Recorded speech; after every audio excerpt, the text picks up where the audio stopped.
और जितना हम लोग जल्दी सूर्य के होते ही अगर खाना खा लेते हैं तो मेरी खाने की डाइजेशन प्रॉपर हो जाती है। तो रात को आप कई लोगों को देखा है कि दूध पीने की आदत है, वो दूध पी सकते हैं, उसमें थोड़ी सी छोटी इलायची वगैरह एक मिक्सचर का हम लोग बता देंगे नीचे, उसका मिक्सचर बना के रख सकते हैं। उसके बाद दूध को फेंट के पिए, फेंट के जब हम लोग पीते हैं तो दूध ठंडा हो जाता है।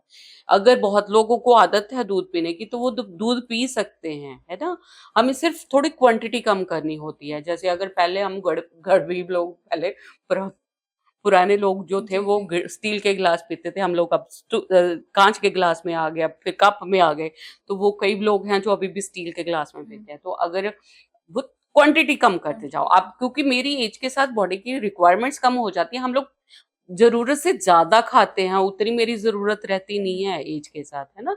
तो इन सब चीजों का, और जो ये हो गया आपका फूड रूटीन, आपने इसी हिसाब से खाना खाना शुरू किया। रात को सोते टाइम वो जो मैं बोल रही हूँ आपने नाक में आप वो लगा सकते हो, है ना, नाक में बादाम रोगन, बेली पे लगा सकते हो, माथे पे लगाइए। तो उससे क्या होता है कि आपका बॉडी में वात प्रकोप नहीं होता। मेडिटेशन करके सोते हैं तो आपका माइंड शांत रहता है, क्योंकि ये सारी माइंड की गेम है। मेटाबॉलिज्म मेरी दिमाग ने ही कंट्रोल करना होता है। तो मेडिटेशन कर सकते हैं हम लोग, और ये सारा एक रूटीन जब फॉलो करते हैं तो आपकी बॉडी वैसे ही हेल्दी रहती है। ये हो गया एक रूटीन जो मैं मेरी इस चीज को डिले करेगा जितना मैं हेल्दी रहती हूँ।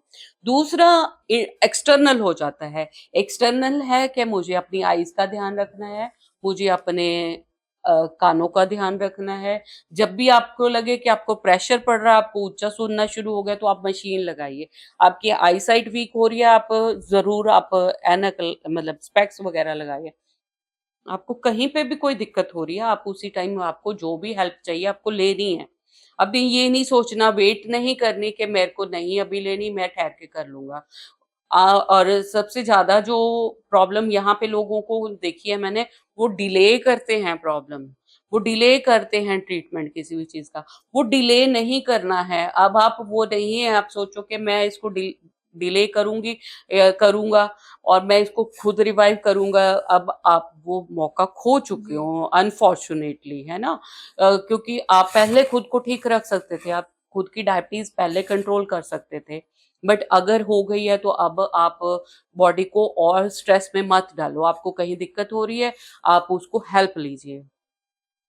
एक इम्पॉर्टेंट जो यहाँ पे आपको फॉलो करना चाहिए वो ये है कि आपको रात को सोते टाइम गर्म पानी में पैरों को डुबा के जरूर रखना है सोने से पहले। 10 मिनट आप थोड़ा सा कोसा पानी लेना है। उल्टे हाथ, उल्टा जो हाथ होता है हमारा, उल्टा हाथ ये टेम्परेचर सेंसिटिव होता है। तो अगर आपका हाथ इसको बर्दाश्त कर रहा है, उतना गर्म पानी आपने लेना है। गर्मियों में वैसे ही नॉर्मल पानी भी थोड़ा गर्म ही होता है तो ले सकते हैं। सर्दियों में पानी इतना गर्म होना चाहिए जो मेरे हाथ को नॉर्मल, इस हाथ को नॉर्मल लगे।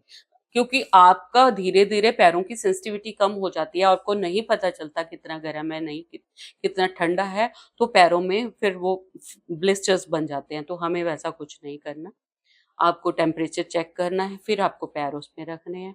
आपने ऑयल डालना है, तो मैंने एक स्पेशली ऑयल बनाया था इसके लिए कि आपकी जो नर्व एंडिंग्स हैं वो इंटेक्ट रहे। आपकी नर्व एंडिंग आपकी इंटेक्ट रहती हैं। आप उसमें थोड़ा सा नमक डाल लेते हैं। आपके पैरों में स्वेलिंग है तो फिटकरी डालिए, अगर स्वेलिंग नहीं है तो फिटकरी नहीं डालनी। फिटकरी तब डालनी है अगर स्वेलिंग आ रही है आपको। हाँ जी। बहुत लोग क्या होते हैं, फिटकरी डेली बेसिस पे डालना शुरू कर देते हैं, उससे फिर ड्राइनेस हो जाती है, जी। फिटकरी ड्राई करती है। फिर तो आपने डेली उसको 10 मिनट आपने गर्म पानी में टकोर करी। टकोर करने के बाद ऑयल की मसाज करके एक कॉटन की सॉक्स डाल के आप पैरों को रेस्ट दीजिए रात को। और ये रूटीन हम, मैं मानती हूँ, डेली नहीं कर सकते। अगर किसी के पास कोई हेल्पर है तो वो डेली भी कर सकते हैं। अगर नहीं है तो वो क्या 1 या 2 दिन छोड़ के भी कर सकते हैं। हम सिर पे भी मसाज कर सकते हैं हफ्ते में 1 या 2 दिन। आप फुल बॉडी मसाज भी करवाइए। आपकी बॉडी को आप जितना ल्यूब्रिकेटेड रखोगे internally as well as externally, आप हेल्दी रहोगे। तो ये मैक्सिमम जो है प्रिकॉशंस अब सबसे बेस्ट इसमें है जो पैरों को, क्योंकि मेरी सारी ब्रेन की जो मेरी नर्व्स शुरू होती हैं वो एंडिंग उसकी पैरों में ही जाके उन्होंने खत्म होना है। तो नर्व एंडिंग जो, क्योंकि हम लोग जैसे प्रेशर डालते हैं पैरों में, प्रेशर डालते हैं, आप देखेंगे तो सबसे पहले जो मेरी सेंसिटिविटी पैरों की खत्म होती है। कोई भी डायबिटिक होगा तो उनके पैरों में सबसे पहली जो प्रॉब्लम आती है, मेरे पास जो जितने भी आते हैं, वो ब्लैक ब्लैक शुरू हो जाता है। बट आप अगर अभी से, अगर थोड़ा बहुत है भी किसी को, और अभी से ये सारी चीजें फॉलो करना शुरू कर दोगे, तो आपकी रिवर्स हो जाएगी फॉर श्योर, क्योंकि मैंने बहुत पेशेंट ट्रीट किए हैं ऐसे। Thank you so much ma'am. साथ ही अगर और भी जानकारी जानना चाहते हैं तो आप हमारे पायस आयुर्वेदा को फॉलो कीजिए, और मैम से आप कॉल पे बात भी कर सकते हैं। मैम का नंबर मेंशन है, और मैम से आप अपनी प्रॉब्लम्स पूछ सकते हैं। Thank you so much.